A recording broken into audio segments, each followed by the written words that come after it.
Après donc un retour sur la scène continentale, plutôt réussi la saison dernière, l'FC Saint-Étoile Lupopo s'apprête à entrer dans une nouvelle saison, celle sans doute de la confirmation des envies des grandeurs. Le club jaune et bleu est engagé sur deux fronts, les championnats nationaux, donc la Ligue nationale de football, en République démocratique du Congo, mais aussi la Coupe de la Confédération et ambitionne de faire mieux. Qu'est-ce que cela veut dire? Quelle analyse faire de la préparation du club jusqu'ici? Comment évaluez-vous les renforts qui sont venus, qu'ils doivent être de manière réfléchie? Les objectifs du club, vu les moyens injectés, quelles doivent être aussi les attentes légitimes des fans auprès de leur club? Ce sont les questions que nous allons tenter de relever au cours de ces numéros avec Paul Anelka Kabila, notre galactique. Paul, on commence déjà par justement une sorte de rétropédalage la saison dernière, le bilan sur le plan institutionnel par rapport à l'Assemblée. Ils ont dit au niveau du club que le bilan était plutôt positif. Il faut rappeler que les clubs s'est arrêté au niveau des phases de groupe, la Ligue de la Coupe de la Confédération, et puis deuxième au niveau de l'arrêt de la Ligue nationale de football. Est-ce que vous étiez d'accord de cette manière de tirer un bilan positif par rapport à la saison dernière plutôt du côté des Lupopo?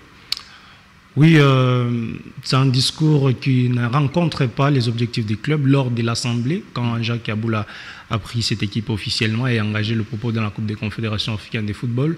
Pour lui, l'objectif était de remporter la Coupe des Confédérations, mais aussi la Ligue nationale de football. On peut les épargner de la Ligue nationale de football qui s'est arrêtée. Mais en Coupe des Confédérations, par rapport aux réalités rencontrées, parce qu'ils ne s'attendaient pas qu'ils ne pouvaient pas jouer à domicile à Lubumbashi, ils sont allés jouer en Ndola.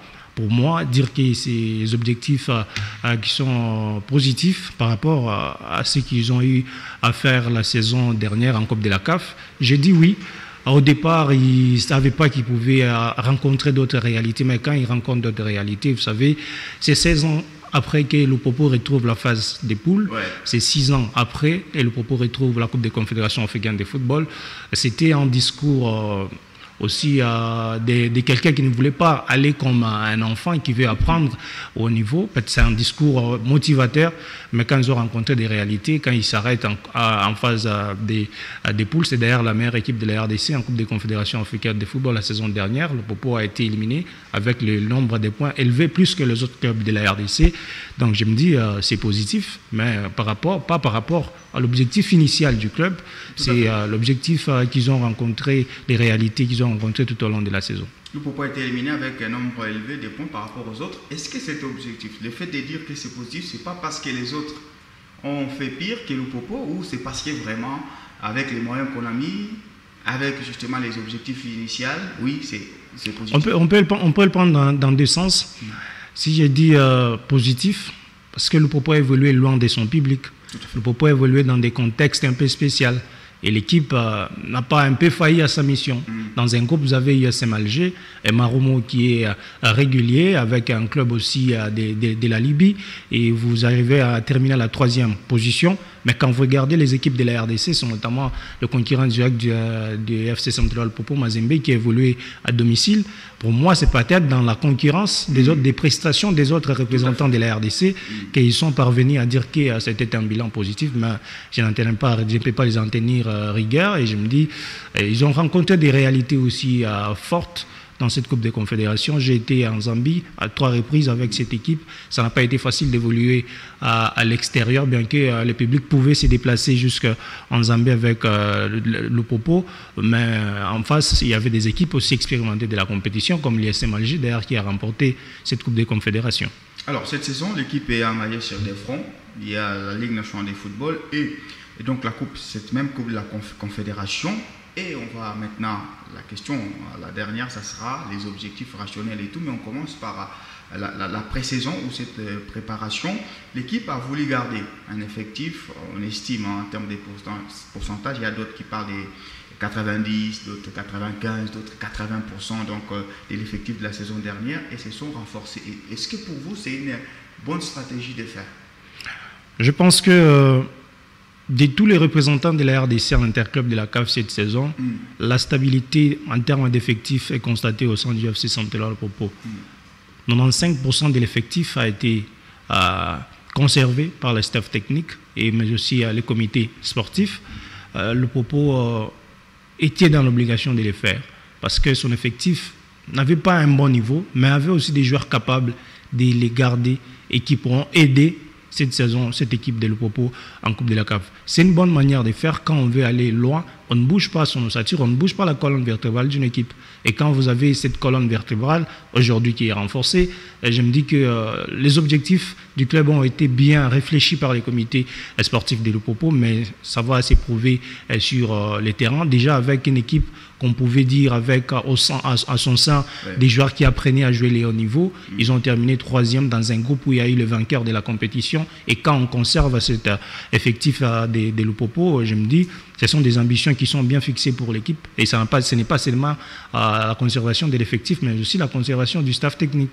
C'est très important quand on regarde Mohamed Magasuba avec son projet sportif, avec des joueurs qu'il a voulu qui puissent rester au sein des FC Central Lupopo. Le comité a mis les moyens, s'est engagé pour que ces joueurs-là restent dans l'équipe. Je pense que c'est sur des bonnes bases que Lupopo va entamer cette saison sportive, mais ça sera justifié sur les terrains. Alors, vous dites, les joueurs apprennent la saison dernière, et vous dites c'est une bonne chose de garder Mohamed Magasuba. Mais la presse pensait que la saison dernière, l'équipe avait d'énormes faiblesses, surtout dans la gestion des matchs. Et on s'en souvient, les deuxièmes mi-temps de la plupart des matchs de Lupopo étaient rocambolesques, c'est même là où l'équipe perdait. Est-ce que quand on décide de reconduire l'effectif à 95%, vous venez de le dire, et les staffs techniques, est-ce que vous ne décidez pas aussi de reconduire les mêmes faiblesses de la saison dernière? Non, pas du tout. Pas du tout, je m'explique. Mohamed Magasuba, c'est un technicien. La gestion du match, c'est un langage que moi je n'aime pas appliquer. Quand on dit la deuxième période, c'est pour les entraîneurs. La deuxième période, c'est pour toute l'équipe. C'est pour tout un club. C'est l'objectif d'une équipe. Mohamed Magasuba, certes, il y a eu à des moments où il était faible, là où il devait effectuer les choix techniques pour relever les niveaux ou garder le rythme dans un match. Il n'a pas été présent. Mais il y a aussi la qualité des joueurs. On ne peut pas faire un schéma tactique qui demande d'un joueur très intelligent, mais vous avez un joueur qui est moins intelligent ou qui est un joueur moyen. Ça risque de vous causer du tort. Mais c'est dans ça que j'ai trouvé la faille au sein du FC Central Lupopo. Parce qu'aujourd'hui, Magasuba ne peut pas apprendre à un défenseur comment on fait le marquage dans la surface de réparation. On ne peut pas apprendre à un défenseur qui joue la Coupe des Confédérations comment on peut faire la couverture quand vous êtes dans une situation de contre-attaque. Donc ce sont des notions, des bases dans le football. Et Magasuba les répétait. Certes, lui aussi, il a la part des responsabilités. Il ne collaborait pas trop avec son staff technique. Il était le patron, les boss qui décidaient.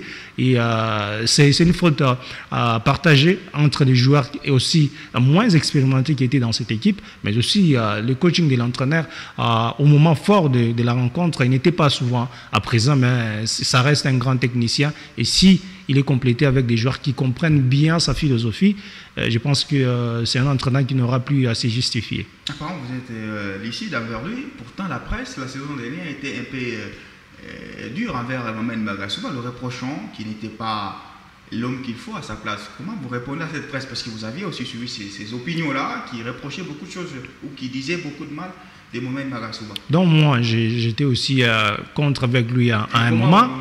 Et quand je l'ai côtoyé, j'ai senti en lui que c'est quelqu'un qui devait faire avec les éléments qu'il avait sur la main.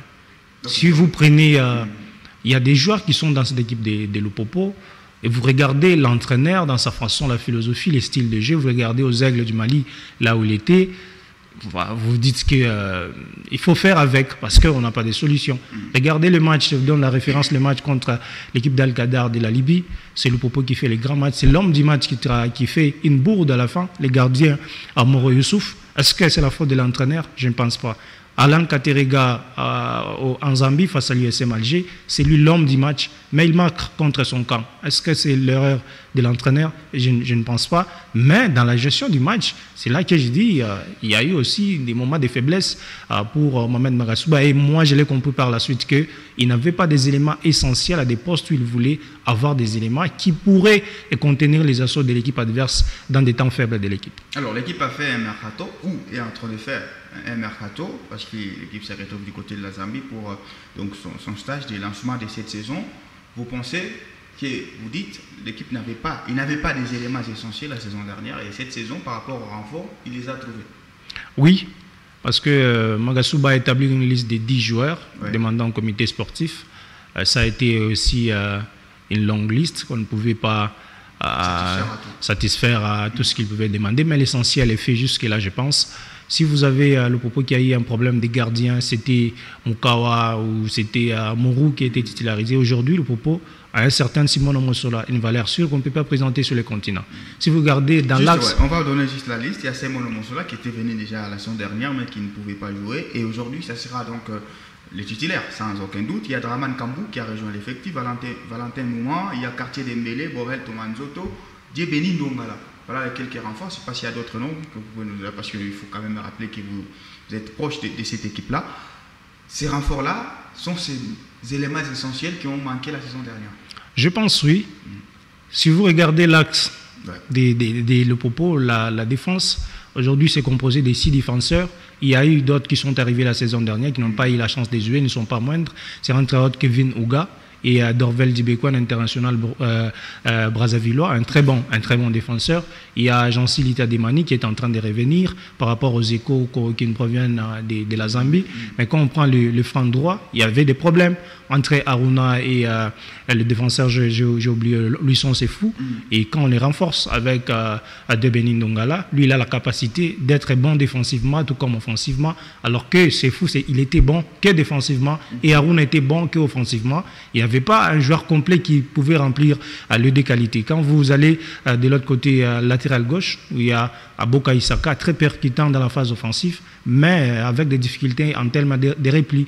Il y a Bissiki, trahi aujourd'hui par son âge, il reste très technique, mais physiquement, il n'est pas au point. Okay. Et quand on renforce avec Kevin, qui vient de l'AS Douanes, il faut regarder ses statistiques.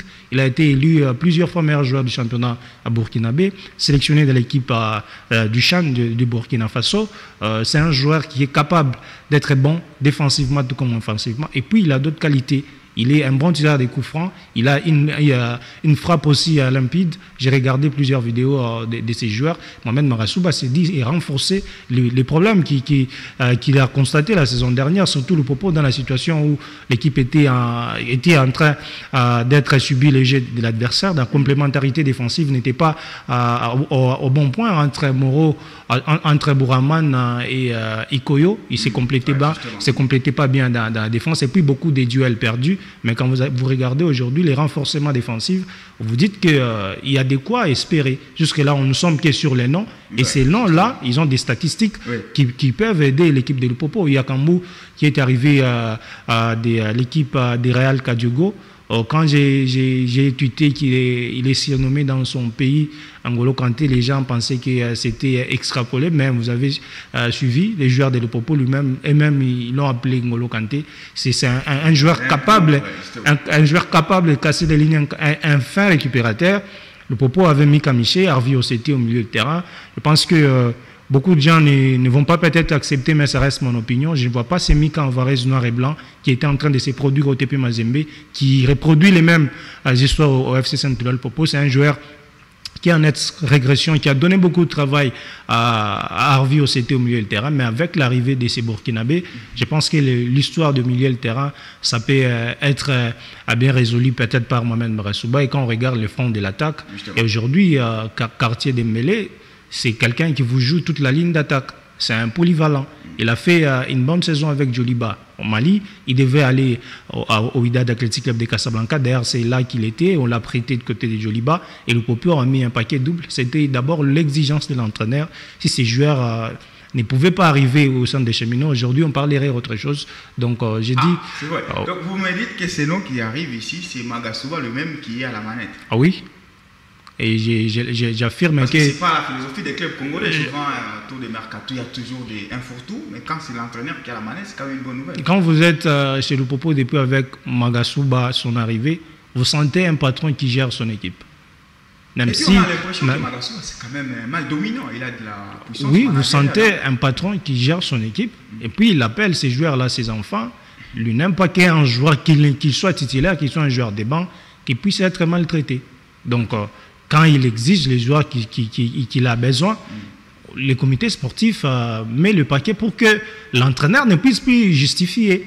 Parce qu'il le disait, il y avait des joueurs, il pouvait faire seulement avec ces joueurs. Mais il a commencé maintenant sa saison, il a demandé 10 joueurs, on lui a donné 5 qu'il voulait d'ailleurs. Et moi je pense que c'est un peu suffisant jusque-là parce que nous sommes qu'au début de la saison.